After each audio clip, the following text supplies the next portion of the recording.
నేను ఐజీ ఆపరేషన్స్గా ఉన్నాను. ఒక బ్లాక్ డెవలప్మెంట్ ఆఫీసర్ని కిడ్నాప్ చేశారు లోకల్ మిలిటెంట్స్. ఆయన ఒక పర్టికులర్ ఒక కమ్యూనిటీకి సంబంధించిన వ్యక్తి లోకల్ మేఘాలయలో is a serving block development officer. ఆ రాష్ట్ర మా గవర్నర్ కూడా సేమ్ ట్రైబల్ అఫిలియేషన్ ఉన్నవే. మా సీఎం గారు, మా గవర్నరు, రాష్ట్ర గవర్నరు, రాజు నువ్వేం చేస్తావు, నువ్వు రెస్క్యూ చేయగలవా? ఒక కిడ్నాపర్ని కిడ్నాపీని రెస్క్యూ చేయటం అన్నది ఇట్స్ ఎ స్పెషలైజ్డ్ సబ్జెక్ట్ అండి. అందరూ చేయలేరు. దానికి స్పెషల్ ట్రైనింగ్ ఉండాలి, స్పెషల్లీ ట్రైన్డ్ మ్యాన్ పవర్ ఉండాలి, స్పెషల్ ఎక్విప్మెంట్ ఉండాలి. ఎందుకంటే ఆ కిడ్నాప్ అయిన వ్యక్తికి ప్రాణహాని రాకూడదు. అట్లా నేను అతిగా చేయకూడదు. ఒక నెల రోజులు నిద్రాహారాలు మాని ఆ అడవిలో ఎక్కడున్నాడని అతను దాదాపుగా మనం ఒక 1/2 కిలోమీటర్ దూరం వరకు వెళ్ళాను నేను. ఈలోపు ఏమైందంటే అంతకంటే ముందుకు ఇంకా వెళ్ళొద్దు అని నాకు వచ్చింది మా సీఎం ఆఫీస్ నుంచి. నో, డోంట్ ప్రొసీడ్ ఫర్దర్, ఆగవు అక్కడే అన్నారనమాట. జరిగాయి, అతను రిలీజ్ చేశారు. అయితే ఒక ఐజీ ఆపరేషన్స్ కింద నేను చాలా చాలా బాధపడ్డాను. ఒక ప్రొఫెషనల్గా, ఒక ఐపీఎస్ ఆఫీసర్గా నేను ఫెయిల్ అయ్యాను. ఆ కిడ్నాప్ అయినటువంటి నా own BD1 black development officer నేను రెస్క్యూ చేయలేకపోయాను. స్పాట్ చేశాను, ఐడెంటిఫై చేశాను ఎక్కడున్నాడో. ఓన్లీ థింగ్ వెళ్ళి మనం రెస్క్యూ చేయాలి, ఏదైనా జరగచ్చండి. ఆ రెస్క్యూ ఆపరేషన్లో నేను ఆయనకి ప్రాణహాని ఉండదా అంటే ఉండొచ్చు. లాస్ట్ మినిట్లో అతను వాళ్ళు చంపేసేసి పారిపోవచ్చు, నాకు తెలియదు. ఆ రిస్క్ అనేది ప్రొఫెషన్లో ఎప్పుడు తీసుకుంటాం మేము. అయితే వాళ్ళు వదిలేశారు. ఇతని మీద ఏం లేదని, మంచి very honest black development officer, corruption కానీ ఏమీ లేదన్నమాట.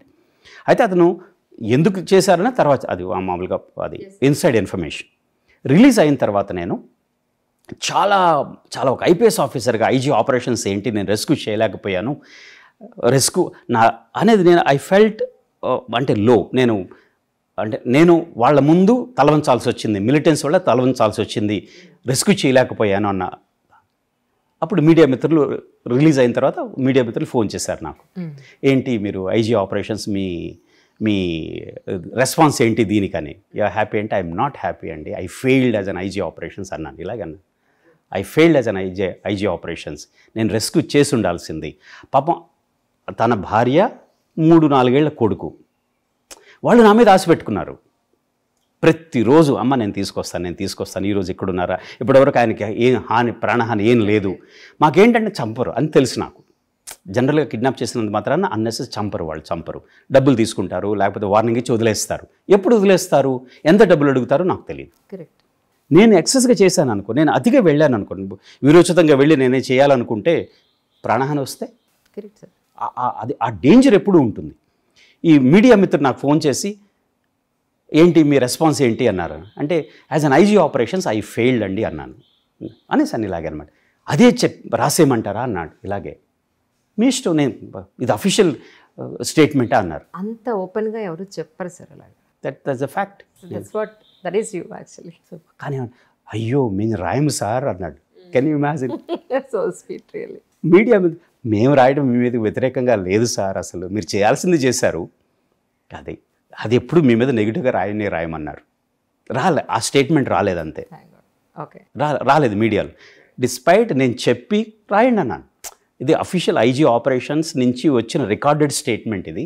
ఆయన అంత వాళ్ళు అంటే ఒక ఆఫీసర్ యొక్క వ్యక్తిత్వం ఏమిటి, అది ఒకరోజుతో వచ్చింది కాదు. అది దాదాపుగా 20 ఏళ్ళు చూశారు నన్ను. 20 ఏళ్ళు ఎప్పుడు కూడా నేను మీడియా మిత్రులు దూరంగా పెట్టడం కానీ, ఎంతవరకు వాళ్ళకి ఇవ్వాలి అంతే. మాకేంటంటే అఫీషియల్ సీక్రెట్స్ యాక్ట్ ఉంటాయి. నేను సీక్రెట్గా మీకు చెప్పకూడదు. కొన్ని జరిగిన వాటికి మమ్మల్ని నమ్మి పాలసీ మేకర్స్, చీఫ్ మినిస్టర్ కానీ, హోమ్ మినిస్టర్ కానీ, చీఫ్ సెక్రటరీ కానీ ఒక ఇంపార్టెంట్ డెసిషన్స్ తీసుకుంటూ ఉంటారు. మేము దానికి వింటాం, దాని భాగస్వామ్యం ఉంటుందన్నమాట. అది చెప్పకూడదు మీడియాకి, నో చెప్పకూడదు అంతే. అడుగుతుంటారు అన్నమాట, సైలెంట్గా ఉంటే వాళ్ళకి అర్థమవుతుంది అంతే. మీకు అంత అర్థమవుతుందని ఎంతవరకు చెప్పాలో ఎంతవరకు చెప్పకూడదు మీ ఊహకు వదిలేస్తాం అంతే తప్పించి స్పెసిఫిక్స్ ఎప్పుడు కూడా షేర్ చేయకూడదు. ఎక్కడ అఫీషియల్ సీక్రెట్స్ యాక్ట్ యొక్క ప్రొవిజన్స్ని మనం ఎప్పుడు వైలేట్ చేయకూడదు అన్నది ఆ లక్ష్మణ రేఖను దాటకూడదు అన్నమాట. అందుకని మీరు అన్నారు ప్రాబ్లమ్స్ వచ్చాయి అంటే, ప్రాబ్లమ్స్ సీనియర్స్ నుంచే వస్తాయి. ఆ ప్రాబ్లమ్స్ ఎందుకు వస్తాయంటే మనలో ఉన్నటువంటి వీక్నెస్ వల్ల, ప్రొఫెషనల్గా కానీ పర్సనల్గా కానీ వీక్నెస్లు ఉంటే వచ్చి తీరుతాయి. అవి లేకపోతే ట్రై చేస్తారు, హ్యూమిలేట్ చేయడానికి ట్రై చేస్తారే తప్పించి ప్రొఫెషనల్గా మనల్ని టచ్ చేయలేరు. ఇంకొక ప్రాబ్లం ఎక్కడ వస్తుంది, చాలామంది సీనియర్ ఆఫీసర్స్ ఎక్కడ దే ఫాల్ అంటే పోస్టింగ్ ఒకటైతే, రెండోది కరప్షన్. మామూలుగా అక్కడ దొరికిపోతుంటారు. ఏది సీక్రెట్గా ఉండదండి పోలీసులో. మేము అనుకుంటూ ఉంటాడు అనమాట, ఒక ఎస్పీ కానీ లేకపోతే ఒక ఎస్హెచ్ఓ కానీ ఒక సిఐ కానీ అనుకుంటూ ఉంటాడు ప్రజలకు తెలియదని. ప్రజలకు అంతా తెలుసు. ఎలా తెలుసు అంటే, ఇప్పుడు మా ఇంట్లో పనిచేసే వాళ్ళు ఉంటారు, కానిస్టేబుల్ ఉంటాడు, మా డ్రైవర్ కానిస్టేబుల్, నేను ఎక్కడికి వెళుతున్నాను, ఎవరితో మా మీటింగ్లో ఉన్నాను, అతను లేకుండా నేను వెళ్ళను, తెలిసి తీరుతుంది. ఇంటెలిజెంట్ పొలిటీషియన్స్, సీనియర్స్ వాళ్ళను నన్ను ఎప్పుడు అడగరు, మీ సార్ ఎక్కడ ఉన్నారు, ఎక్కడికి వెళ్ళినారంటే, సార్ అక్కడికి వెళ్ళారు సార్, ఎందుకు వెళ్ళారు, వాళ్ళు ఓహో అక్కడికి వెళ్ళారు. మన ఇన్ఫర్మేషను మన డ్రైవర్స్ మన పక్కన ఉండే వర్కర్స్ ఇచ్చేస్తారు. ఈవెన్ ఇంట్లో అయినా సరే, not only in department, if any other sector మనం చూసుకున్నా కూడా జనరల్ లైఫ్లోనే ఇచ్చేవాళ్ళు వాళ్ళే ఫస్ట్ ఉంటారు.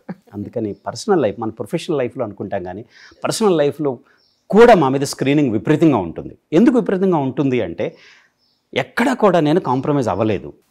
I know that. ఎక్కడ కాంప్రమైజ్ అవ్వను నేను. ప్రొఫెషనల్ ఇష్యూకి వచ్చేస్తే నేను ఎస్పీగా ఉన్నప్పుడు ఒక senior IAS officer, senior IPS officer, IG ఇంటెలిజెన్స్గా ఉండేవారు. Is a big guy, very very powerful person, చాలా సీఎంకి చాలా క్లోజ్గా ఉండేవారు అనమాట, వెరీ వెరీ క్లోజ్. ఏమన్నారు, మీరు ఆ ఏరియాకి మీరు వెళ్ళి ఆపరేట్ చేయొద్దు అన్నారు నన్ను. నేను ఎస్పీ బచ్చాను, తను చాలా సీనియర్ నాకంటే, దాదాపుగా 20 ఏళ్ళ సీనియర్ ఆయన, లోకల్. మళ్ళీ మీరు అక్కడికి వెళ్ళి ఆపరేట్ చేయడానికి వీల్లేదన్నారు. నేను ఎస్పీగా ఉండి అక్కడికి వెళ్ళి ఎందుకు ఆపరేట్ చేయకూడదు, నేను అసలు ఎస్పీగా ఎందుకు ఇక్కడైతే, మీకు అసలు అధికారం లేదు, నన్ను తీసేయండి, నన్ను జిల్లా నుంచి నన్ను తప్పించండి, జిల్లా ఎస్పీగా ఉంచి నువ్వు అక్కడికి వెళ్ళి ఆపరేషన్ చేయకూడదు అంటే మీరు వెళ్ళి చేయండి. ఆయన చేయకూడదు, ఎందుకంటే ఆయన లా అండ్ ఆర్డర్లో లేరు. నేను వెళ్ళాను, అక్కడ ఆపరేషన్ కండక్ట్ చేశాను. ఆయన ఎక్కడ చేయొద్దన్నాడు, అక్కడే చేశాను. ఒకడు దొరికాడు, వాడి దగ్గర వెపన్ దొరికింది, నాకు పిస్టల్ దొరికింది. నీకు తెలీదా, నువ్వు రాకూడదని అతను అన్నాడు. నువ్వేం మాట్లాడుతున్నావు, నేను ఎక్కడికైనా వెళ్తా, నా జిల్లాలో ఎక్కడికైనా వెళ్తాను, నేను ఎస్పీగా ఉన్నంత వరకు అంటే, లేదు నేను ఫోన్ చేసుకోవచ్చా అని, చేసుకో అన్నాను. ఈ ఐజీకి ఫోన్ చేశాను. నిజాయితీ తెచ్చింది తిప్పరు. ఈ ఐజీ ఫ్యూరియస్ నా మీద, నిన్ను వెళ్ళొద్దన్నాను, ఎందుకు వెళ్ళావు,